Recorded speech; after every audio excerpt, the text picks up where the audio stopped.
हजरत ने फरमाया कि हजरत सोच रहे कि वालिदा से मैंने वादा किया हुआ है छुट्टी नहीं देनी।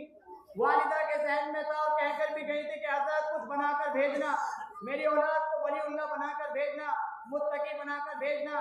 शेख को वादा याद आ गया कि वालिदा से वादा है छुट्टी नहीं देनी है, कुछ बनाकर भेजना है।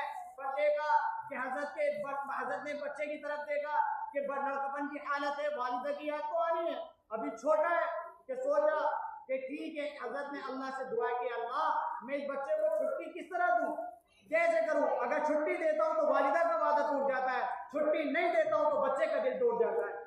अल्लाह से दुआ करी शेख साहब ने, अल्लाह से दुआ करी। अल्लाह ने हजरत शेख के सामने दिल में एक बात डाली, एक तरकीब डाली। फरमाया कि ठीक है, मैं आज तुम्हें एक सबक देता हूँ और जितना सबक देता हूँ शाम में मुझे याद कर सुना दो, मैं तुम्हारी छुट्टी कर दूंगा। जाहिर सी बात है, तरकीब है। तरकीब यानी पिछले सबक के जमाने, पिछले सबक के मुकाबले में आज सबक ज्यादा दे दिया। हजरत शेख साहब ने सबक ज्यादा दे दिया और फरमाया कि ठीक है, ये सबक याद कर लो, तुम्हारी छुट्टी हो जाएगी। हजरत बायजीद बस्तामी रहमतुल्लाह अलैह सबक लेकर चले गए और देखा कि सबक तो बहुत ज्यादा है, अगर याद करूंगा तो याद नहीं हो सकता और छुट्टी भी नहीं हो सकती। हजरत शेख साहब कहने, हजरत बायजीद बस्तामी फरमाते हैं कि हजरत शेख को क्या मालूम, वो तो देखते हैं कि मैं रात को तकिए पे सर रखकर सो जाता हूँ, हालांकि मैं रात को वालिदा की याद में तड़प तड़प कर रोता हूँ।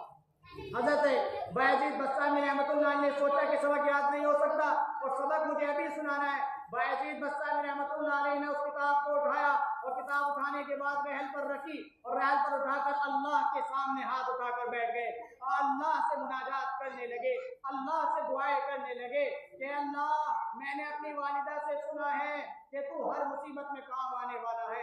अल्लाह मैंने सुना है कि तेरी कुदरत बड़ी है। अल्लाह मैंने सुना है, अपने बड़ों से सुना है, मेरे शेख साहब कहते हैं कि तू हर आजाद का पूरा करने वाला है, तू हर मुश्किल में काम आने वाला है। ए अल्लाह तो अपनी कुदरत का नजारा दिखा दे, अल्लाह अपनी कुदरत से इस सबक को याद करा दे।